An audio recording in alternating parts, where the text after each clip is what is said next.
Those that are new here, not been here before, we're in the life of Jesus. And we have a book we're following. It's a harmony of the gospel. If anyone's here and they don't have a book, please take this book and take it home with you. Anybody not have one? Got a book? Got a book? Okay. Please get one, take one. We're happy for you to take it home.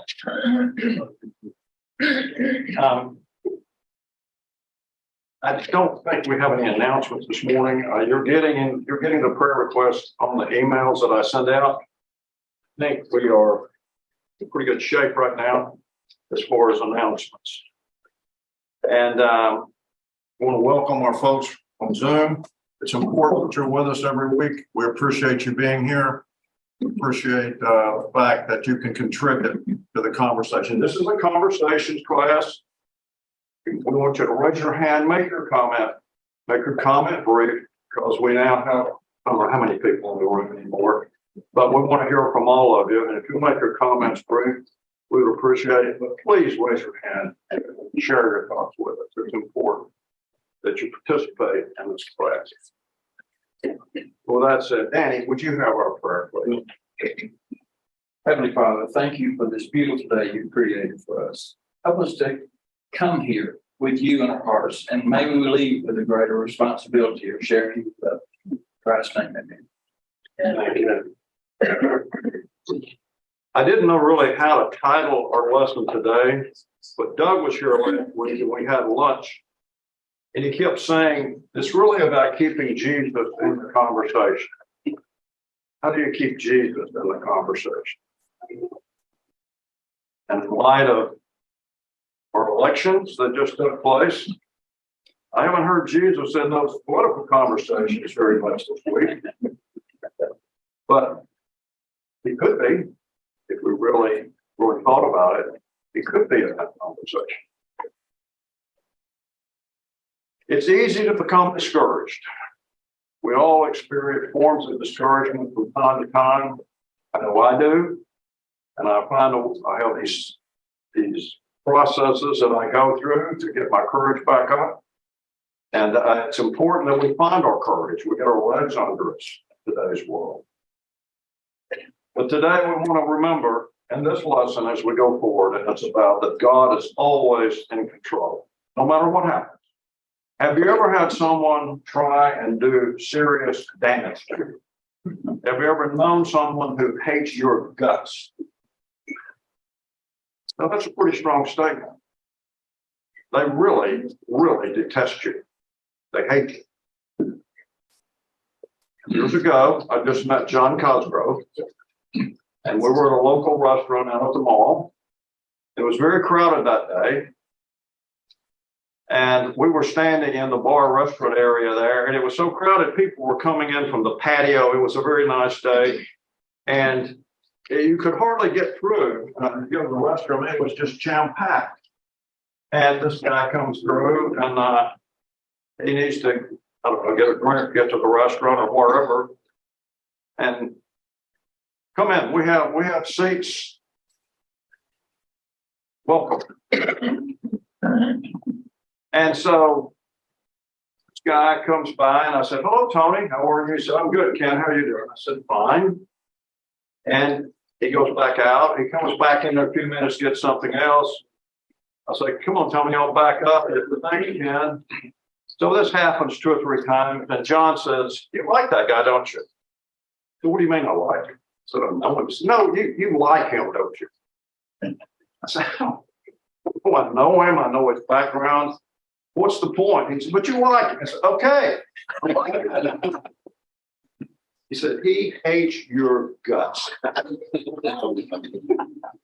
did. He said, I was at a party at his house last night, and he torched you all. He ripped you apart. And I thank God that I was at a maturity level at that point, and I looked at him, and we just started laughing so hard we could hardly stand up. Now, 20 years before that, I would have had to go home and lay down that somebody really hates me. I just couldn't have handled it emotionally. me with all my talent. So not only that someone could actually hate my guts, it was hilarious. We kind of move along in our ability to cope. We kind of get our legs under us. Have you ever offered someone a gift and they threw it back in your face? Last week, Doug took 6 miracles that were recorded by John, and with the exception of the miracle of Cana, the religious leaders were furious with this guy, Jesus, because he had healed someone on the Sabbath, or fed someone on the Sabbath, or did something against their culture. They were furious every time he did it. Absolutely furious.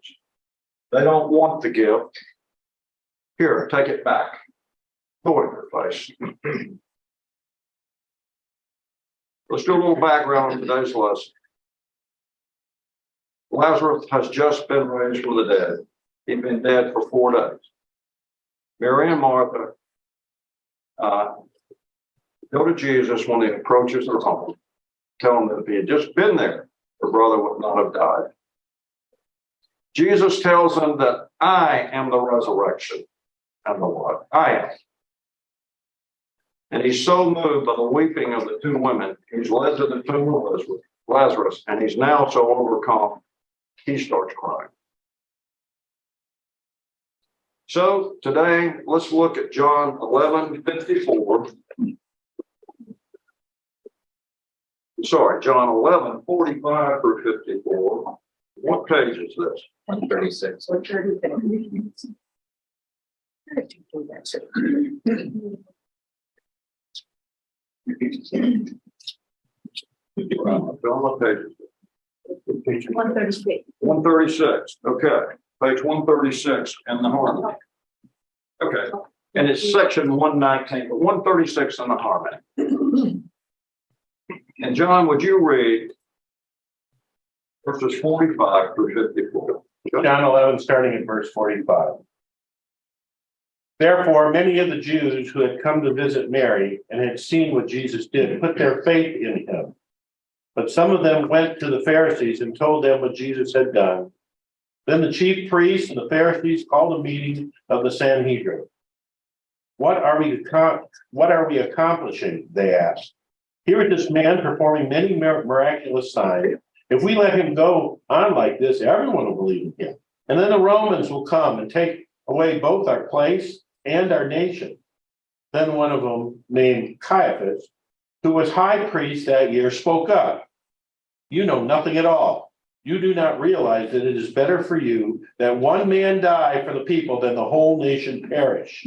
We did not say this. He did not say this on his own, but as high priest that year, he prophesied that Jesus would die for the Jewish nation, and not only for that nation, but also for the scattered children of God, to bring them together and make them one. So from that day on, they plotted to take his life. Therefore, Jesus no longer moved about publicly among the Jews. Instead, he withdrew to a region near the desert, to a village called Ephraim, where he stayed with the disciples. Thank you. There's not a lot to work with here for a lesson. So when I run into this problem, I bail myself out by asking you questions. That way we can fill the hour. So when I run out of stuff, I need for you to chime in. That's the trick.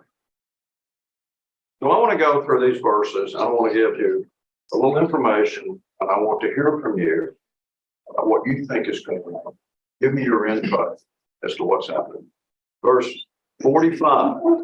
Therefore, many of the Jews had come to visit Mary and had seen what Jesus did, put their faith in him. Many Jews had come to comfort Mary. They saw this miracle and believed it. They came to comfort Mary. Apparently, Mary is more sociable than Martha. We don't hear much about Martha, but we hear a lot about Mary. In verse 46, But some of them went to the Pharisees and told them what Jesus had done. What Jesus had done. Why do you think they went to the Pharisees? There's a couple of possibilities. Why do you think they went immediately to the Pharisees?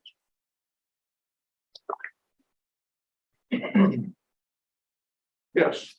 I think that there is sometimes a tendency to say bad things about people. I think sometimes you get sucked into that. Yeah, that's very foreign to you and me, but and so I think that, and plus the Pharisees were materially in position of, these people were in position of power. So if I come and provide information, I receive favor from them. So I'm very interested in receiving favor from people in power, because you never know someday when I might need it.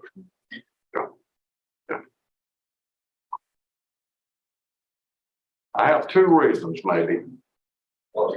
John's correct. Maybe they were wondering how they should respond to this miracle. You're religious leaders. Should we embrace this miracle? We've never seen anything like this before in our lives. Or were they enemies of Jesus that were spying on him for the Pharisees? Those are the two things that I came up with. You want counseling from your minister or your priest, or you're a spy. And do you think it's possible that they, in their minds, were afraid? Do you think they thought, wait a minute, this guy's doing things that we've been taught can't be done except through us, and we better go tell somebody or else we're in trouble. Everything we believe in, everything we work for, and this power that we have in our group, if this is right, we have nothing. So I think they were scared. They were troubled. I think they might have been testing the Pharisees, because Pharisees have built themselves as the pathway to heaven, and they're upset with Jesus. And what do you got to say about that, Pharisees? Why are you upset with Jesus? He's here bringing people out of the pit. Yeah. I mean, Stanley, let me get closer to my condition. I don't know what it is. It seems to me that what Christ is doing. Louder. Excuse me, John. Louder. That was me.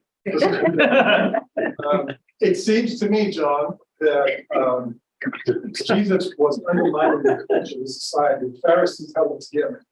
They created the rules. They were the government. They were the religion. And that was a threat. And so, they said, I think there's a sense of fear that the whole culture, the whole society could be unraveled by this new stuff that they're going to see. So they had to report that.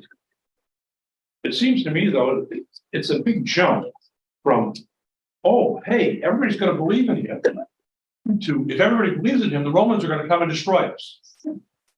That's a big leap in my mind. We're going to get into that. I think the nature of this particular miracle of raising Lazarus from the dead is something that they had heard of for a long time in their past history. Yeah. Maybe one or two people raised from the dead. Now Jesus, not only with all of these other miracles, but also raising some of the dead. And that kind of triggered a little bit of uneasiness, not only amongst the Pharisees, obviously they did enough to try to kill him and eventually kill him, but also among the other followers who might have been on the fringe, who would then seek to draw them out of the Pharisees. Let me ask you this. Let me miss a hand. What if we here in Collegedale and Overlaw have a sick relative, and there was a person from an offshoot religion or no religion that seemed to be walking the straight path, and he heals your sick relative, and he's not your religion, he's maybe 180 from your religion. How do you feel about it? Are you going to go talk to your pastor? I would. Probably, not really, because I grew up most early in life as a Pentecostal. I wouldn't do that. But we in our culture as Adventists, pretty locked in on certain points. And I would, if I saw some carpenter from Duáne that had a beat up pickup truck, I mean, trying to put Jesus in perspective as to where he was 2,000 years ago as to where we are today, and you had this carpenter, you know, this old beat up truck, and he's doing all these things, you probably would want to talk to somebody, your pastor or your priest, about what is going on here. This is not us. This isn't who we are.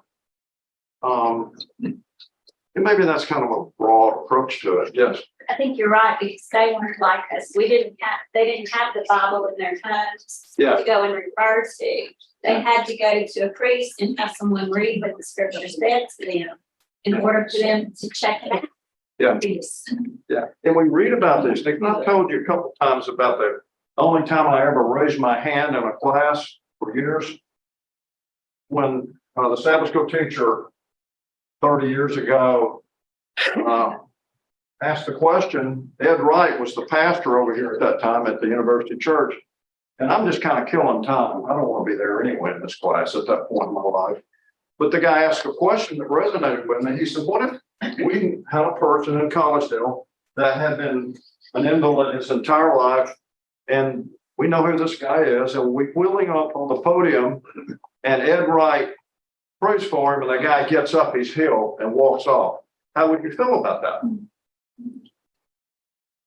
Would you be comfortable with that? And I almost had my hand up, and somebody made a statement, and I'm like, you know. They said, I would feel comfortable if we flew him to Loma Linda and some of our top medical people could check him out.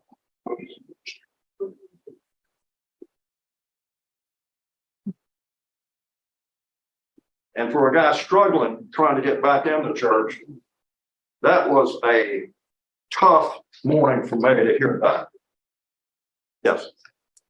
What I was gonna say is that when we look at the Pharisees and the organization of them and the Jews with all of their 600 standards of living and so forth, and we see Christ, and as he creates these miracles, they get stronger and stronger and stronger as time goes on, to the point now that it is obvious that Lazarus died and he was raised. And so I think that the Pharisees were seeing this man had such power that they had to watch this or they would lose their power. Absolutely. And we're going to get deeper into that here in just a minute.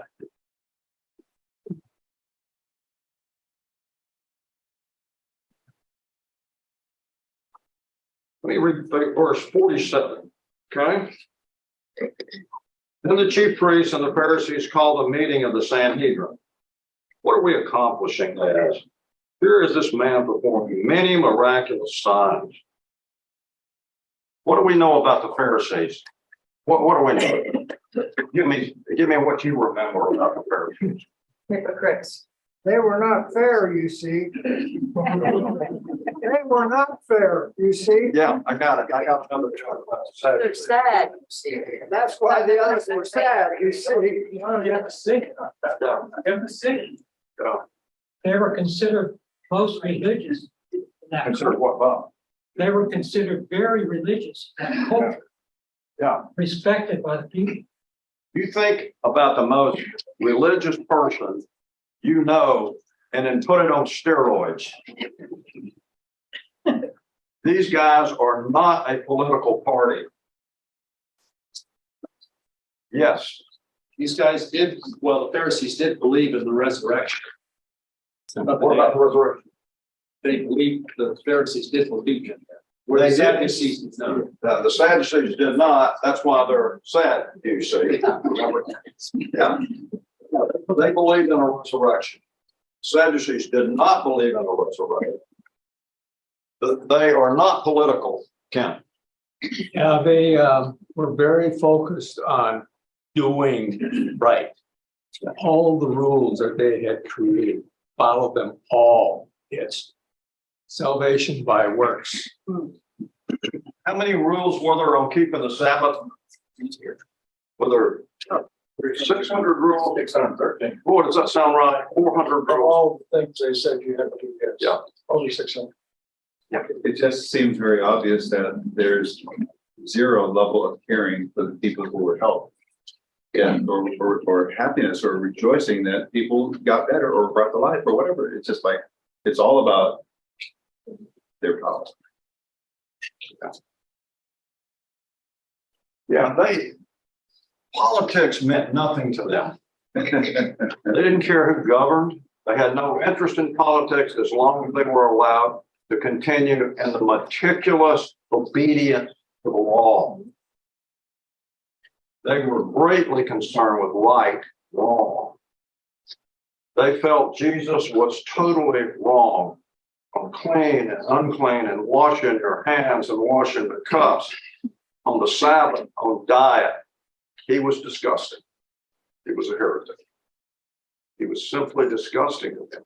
He was not doing what was right and wrong. He was observing what was right and wrong. And the Sadducees. What do we know about them? We've just heard that they do not believe in the resurrection. What else do you remember about them offhand? Anything? Stanley? Sadducees were kind of a political group. They were kind of aligned with Rome. That is the biggest thing to take out of this thing today about the Sadducees. They are intensely political. Religion to them was a means to power. They were political animals. Remember, the Pharisees could care less. These guys, they ran the store on politics. They were wealthy. They were the party of aristocrats. They were collaborationists with Rome. If they were just allowed to retain their wealth and their comfort and position of authority, they were content to stay with the Romans. All the priests were Sadducees. They never asked whether Jesus was right or wrong.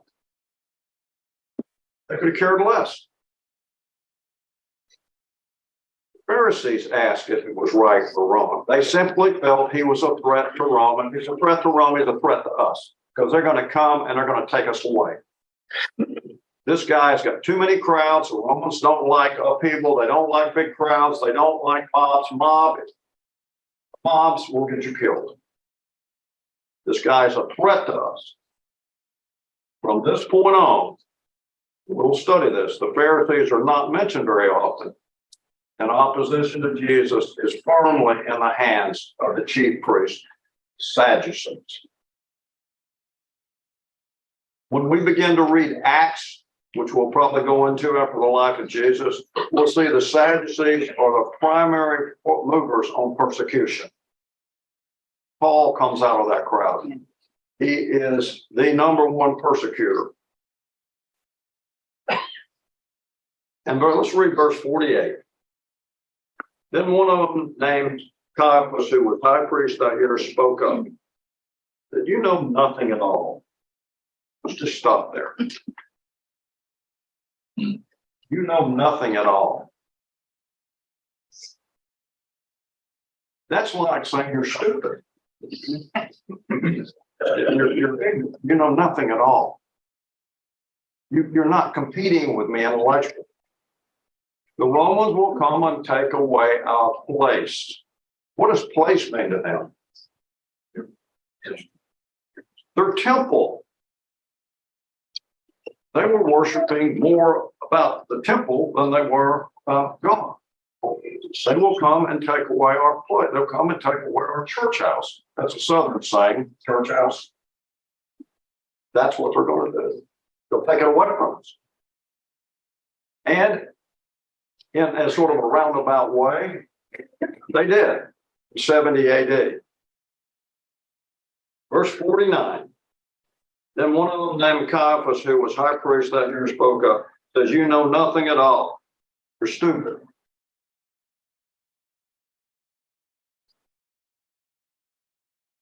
High priests historically have been appointed for life, but Rome appoints them now at a high price.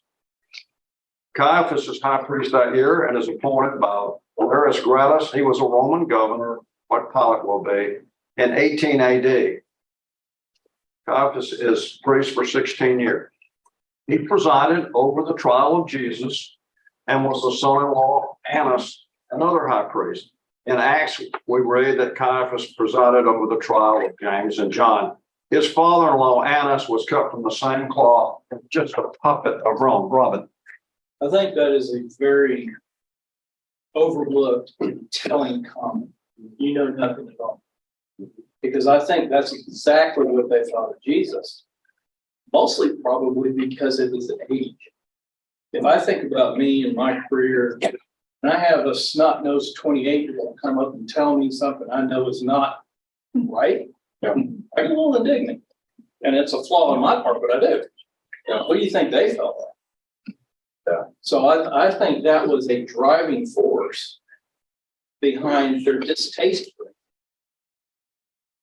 I'm sure it could have been. Plus, he was not educated. He hadn't studied at the school of the prophets.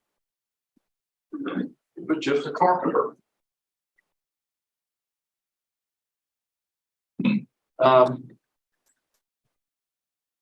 Well, nothing. he wasn't formally educated. That's right. And I think the fact that he was very educated is what really got under their skin, because he wasn't educated under their system. Yeah, that's got to be a little aggravating. If you put in all this time and work and got your degree, you got another guy that's really not in your league. Yes, sir. I think another aspect to Jesus was the word charismatic, or whatever you want to say, charismatic. There was something about him that people were drawn to him. And I also think that the Sadducees and Pharisees were just jealous of that.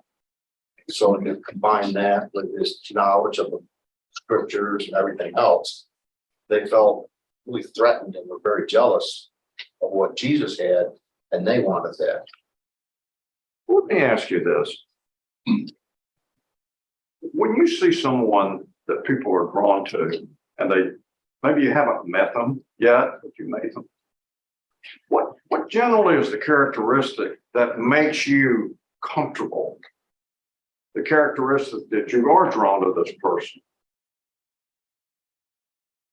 Yes. Usually they're humble.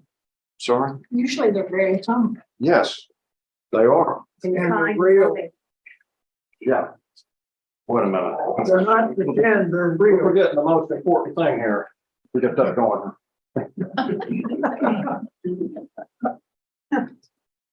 I met a man some months ago. He's one of the top officials of Marriott International. He has 25,000 people that work under him. And I really didn't know what to expect. We're Marriott owners. Some hotels were Marriott under the Marriott flag. And I really didn't know what to expect. How could a guy, how do you get in a position to have 25,000 people working under you? What kind of person are you that can make? And you know what? He walks into the hotel. There's a lady mopping the floor, little Hispanic lady, and he goes up. He says, "How are you today? It's good to see you. How's it going?" Irish brogue. "Oh, it's a good day to be at the Marriott. A good day to be at the Westin." So we ride the elevator up. I'm showing off the hotel. I said, "We're new in the business. We've only been in it 6 or 8 years." He said, "Oh, Ken, hotel business. I tell you, it's a wonderful business. It's a wonderful business." I'm thinking, well, maybe it is. Maybe I've been wrong for the last 30 days. You're drawn to Liam Brown. You love him.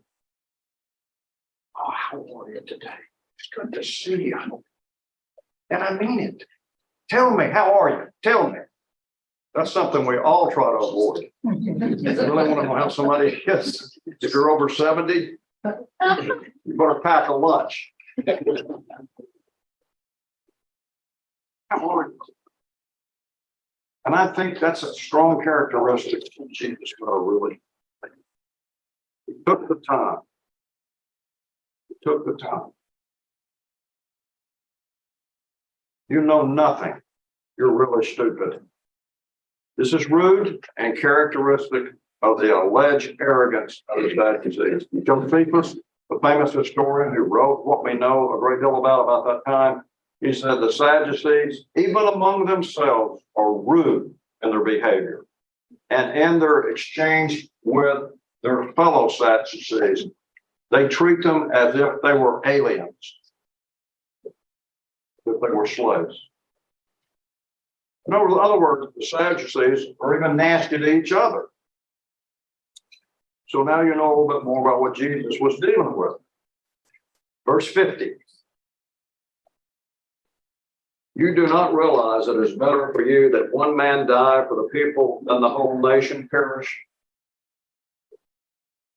Caiaphas is not concerned with right or wrong or what's good for the nation as a whole. He's concerned about his privileged positions and this threat this guy Jesus. It's a threat.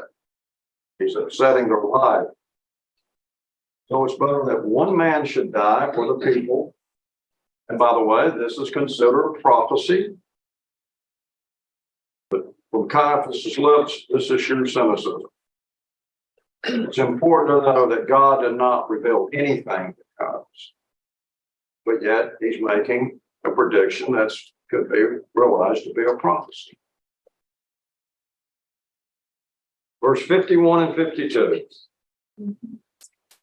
Caiaphas, he did not say this on his own, but as high priest that year, he prophesied that Jesus would die for the Jewish nation. What are your thoughts on this? Yeah. I looked at that particular statement and puzzled about it for some time.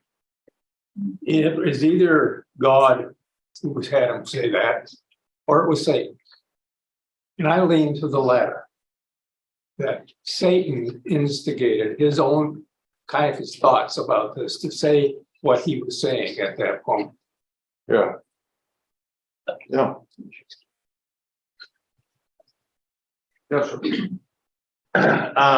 Caiaphas, I think, was used to giving prophecies. I think he was used to it, and I think people sat there and waited for his prophecies.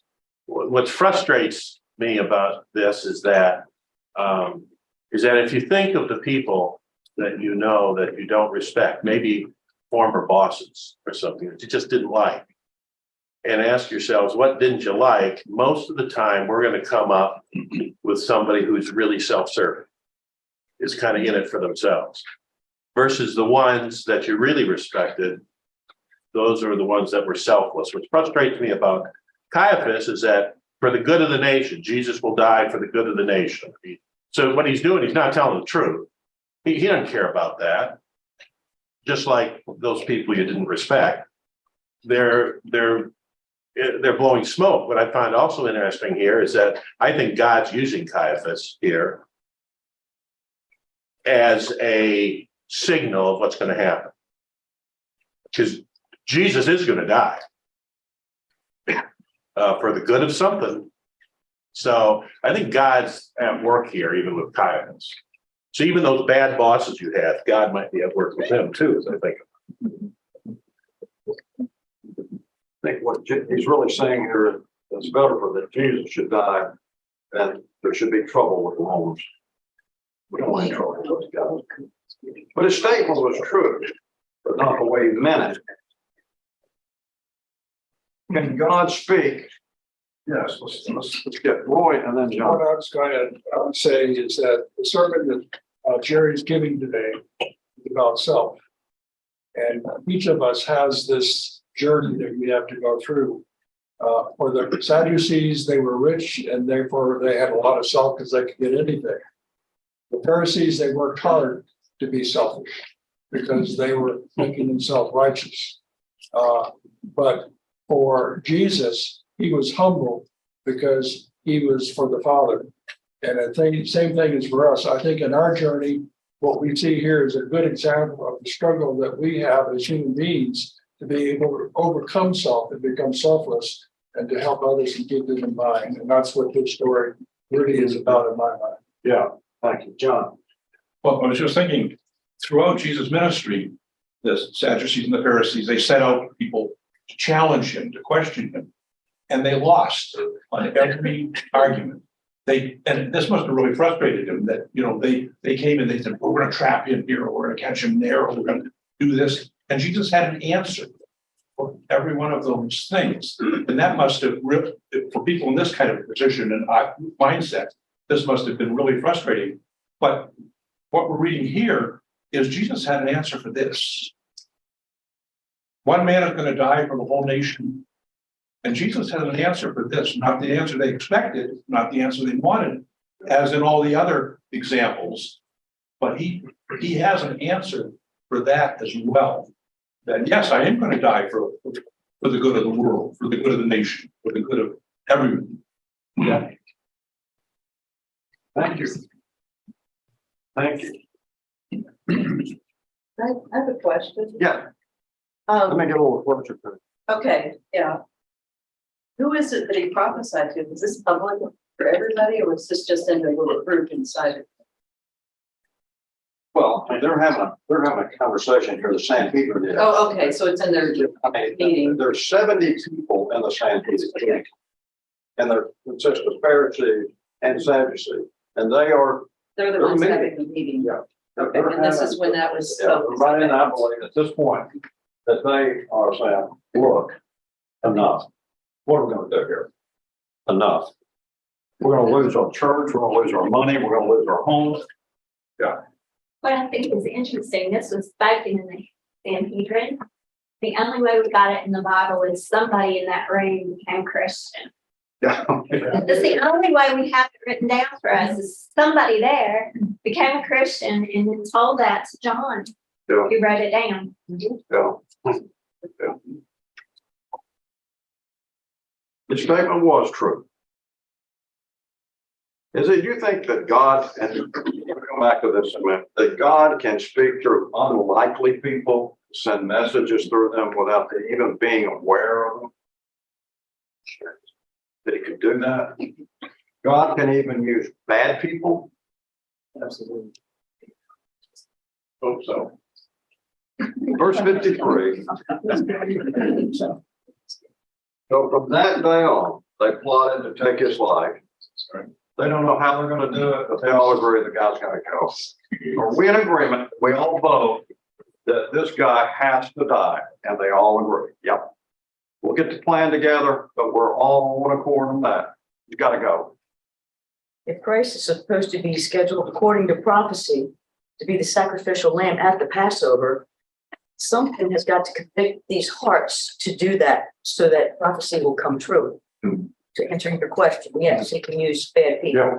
The Holy Spirit can penetrate conviction to us, just like Satan can penetrate our conscience to tempt us. Yes. Very good. Verse 54, that's our last verse.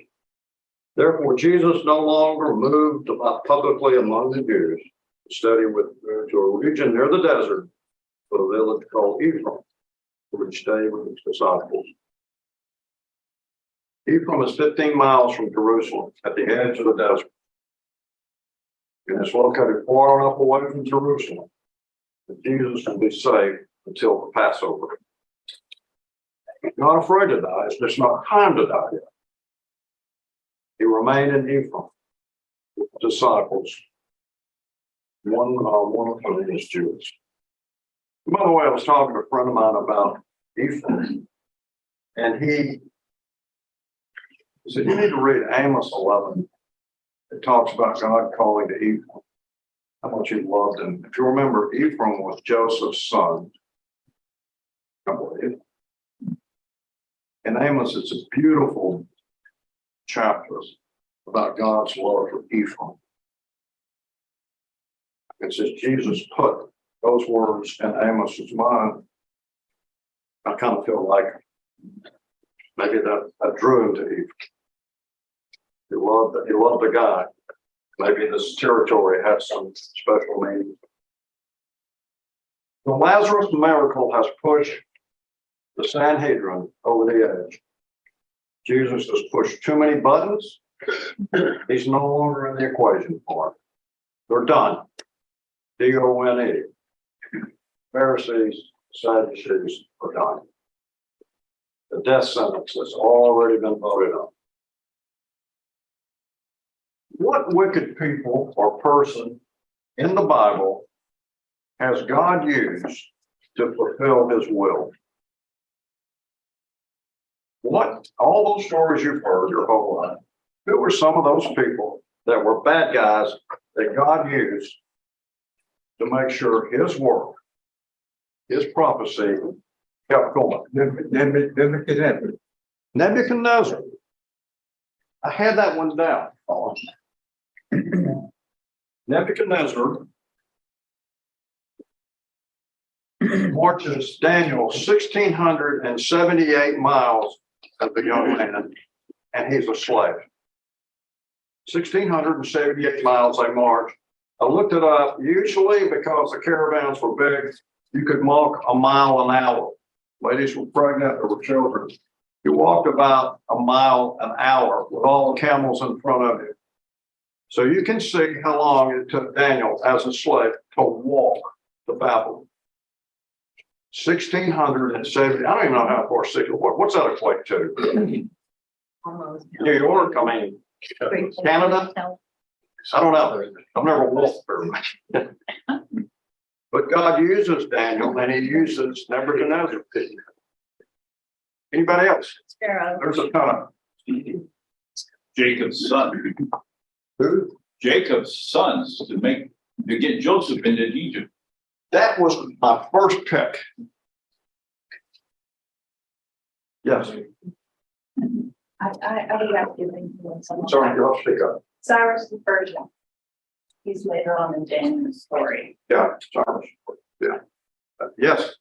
Judas, so that Jesus would be crucified at the appointed time and get him to the Pharisees somehow. You're getting so heavy in that. Heavy, but it's true. It's true. We studied that he might have even thought he's helping you, pushing him to get things done. Well, I don't know what to think about that. It's helping him. Didn't really, but it did push the prophetic thing on across the finish line. But then Daniel was talking about Jesus would be the cut down in the middle of the week. God has to be true to his word. He had to make it come true so we will know that his prophecies and his word is true. Yeah. He's in control of everything. That one is sometimes hard for me to get my head around, but it's true. Who else? Yes. It's like walking to Las Vegas. Sorry. It's like walking to Las Vegas from here. Oh, welcome to Las Vegas. Really? That's 1,600. 1,683 miles from Las Vegas. That is a long walk. Yes, do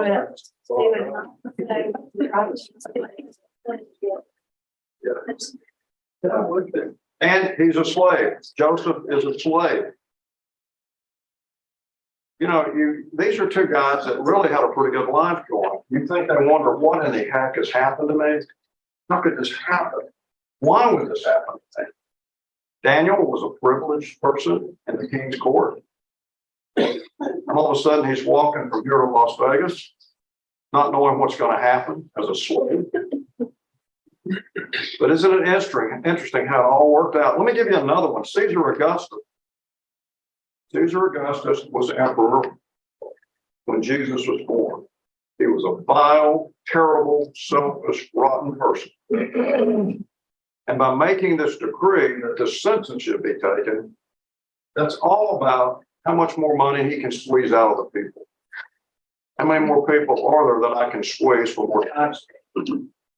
But by making this decree, Joseph had to go to his hometown in Bethlehem to report in, sign up. That got Jesus to Bethlehem, where he was supposed to be born. And Caesar Augustus is not a choir boy. But yet, somehow, this was all used, that everything stayed right on the prophetic line. Pilate is a very bad guy. He's angry because he knows he's been duped by the Sadducees, the Pharisees. So, just to shove it in their face, he has a statement made that Jesus is the King of the Jews, and the Sanhedrin is trying to get him to pull that statement. Don't say that. In front of that, say, he said, I am the King of the Jews. Pilate said, no, I'm done. And I'm going to put it in 3 languages too. 3 languages. So everybody's going to know what you guys did to me. You duped me into this deal. My own wife told me not to do this. She had a dream. Joseph was sold into slavery. A key character in the whole Bible. Yes.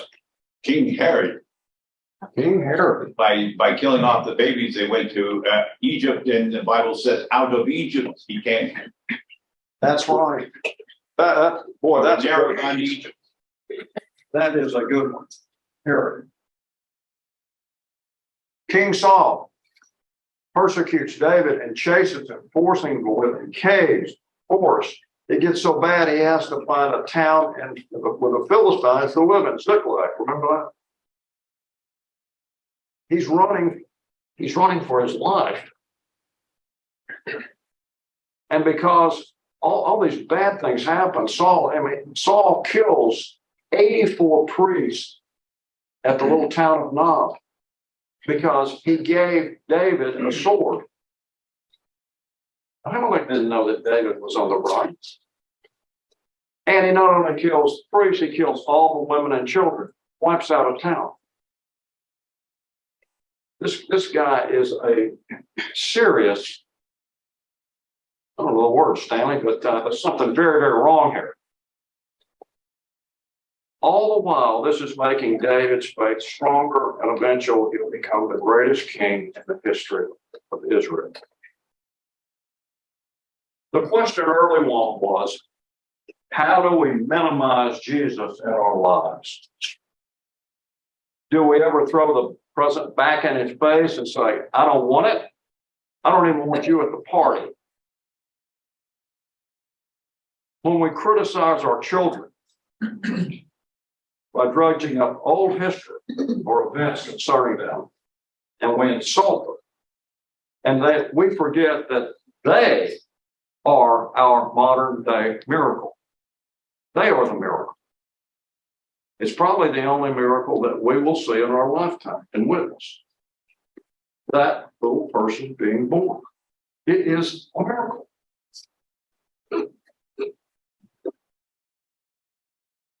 We continue to gossip about someone knowing full well if we just shut up, they might be able to return to some comfortable place and their social circles, stabilize it.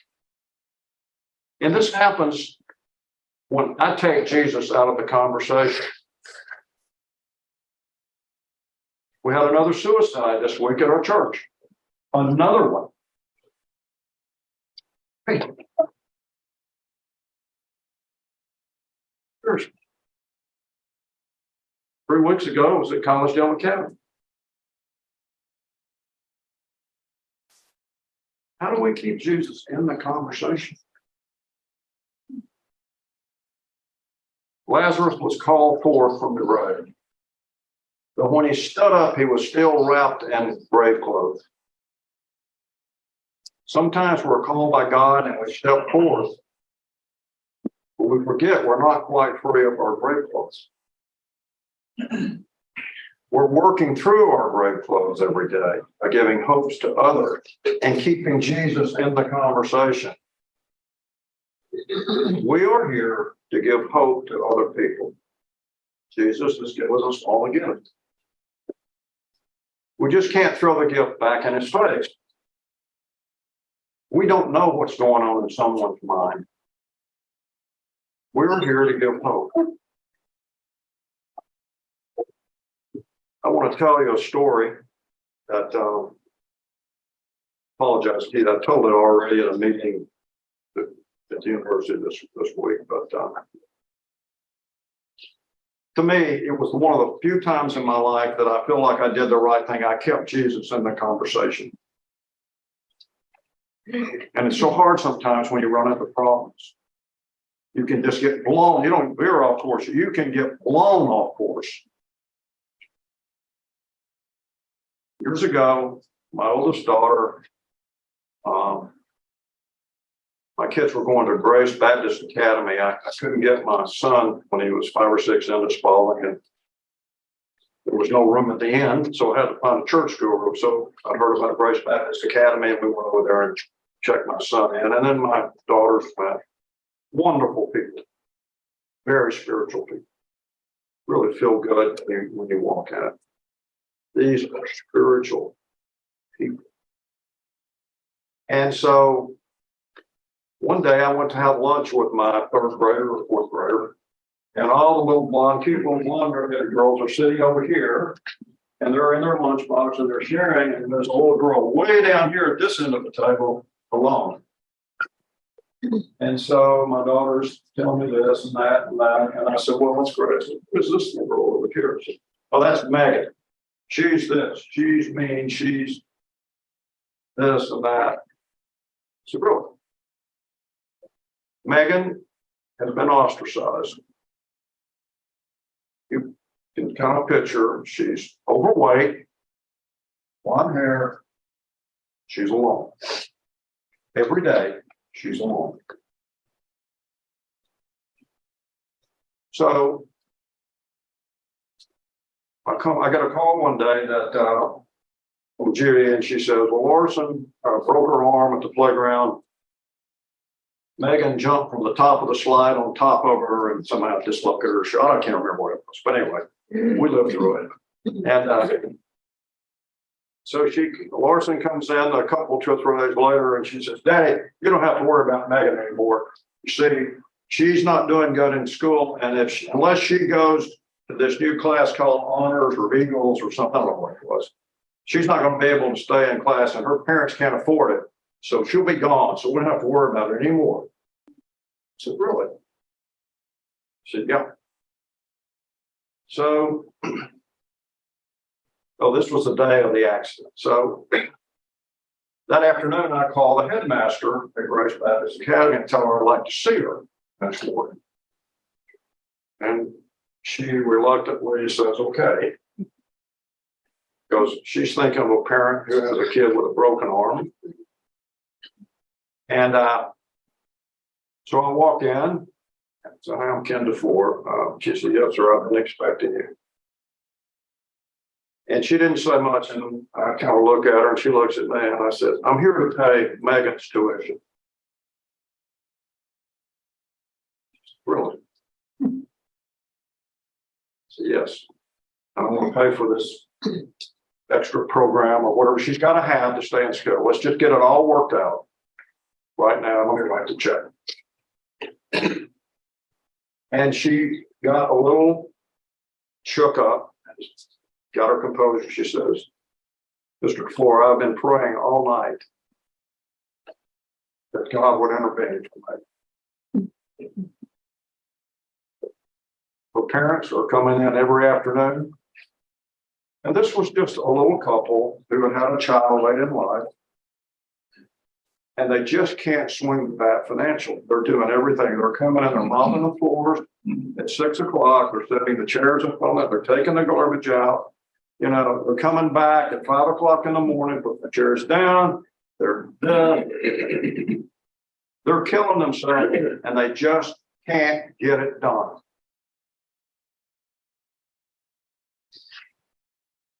And she had expected me to come into that room, pounding the table, probably saying, what kind of school is this? Is my daughter safe here?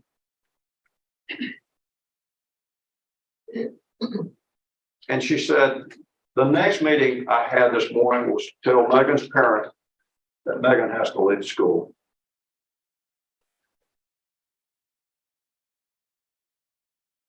sometimes thinking before you speak, thinking before you act,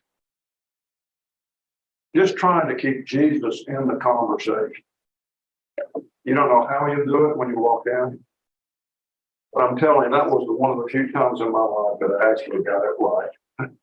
You know, I told somebody about it here at this church. I can't remember who it was. They started a mega tunnel.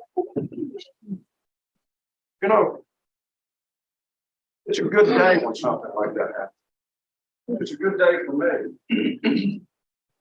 And it's a good day for you when you reach out and you keep the conversation going the right way.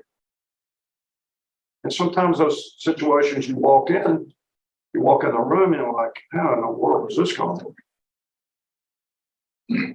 I'm going to take this forward. How do I keep from tearing into this person? Megan was good for me. I don't know what happened to her. I'm hoping and praying she got through school. Or as I know she did, I think I vaguely remember she entered college. But the Megans are out there. And today, with the social pressures we have, somebody getting ostracized can lead to some devastating results. I believe with all my heart that Jesus has to stay in the conversation. If he doesn't, you will expect more suicides.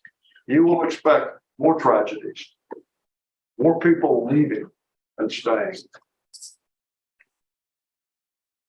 And I hope as we leave here that we'll think about Megan and the Megans of the world. I had forgotten all about this until Wednesday. I'm sitting there, I got to give a speech about giving. I'm like, what am I doing here? And Megan pops up. How could I forget that? One of the few things I forgot that I thought I actually did right. So I hope you'll think of it. And I hope this lesson meant as much to you as it did to me, grappling with how do you get an hour out of 8 verses? You know, how will the people leave for us? How will you walk out of here better off than when you walked in? And that's John. It's all the teachers in here. That's all we're asking. You're a little better off. You leave the land. So with that, we will see you next week. Duáne is teaching. I look forward to hearing you. Father, thank you again for bringing us all together. Help us understand and be aware of those out there that have been maybe disenfranchised, where we can enter into their state and allow Jesus to enter into the conversation so as to lift them up so they can understand their great potential through Jesus. We ask in your name. Amen. Thank you.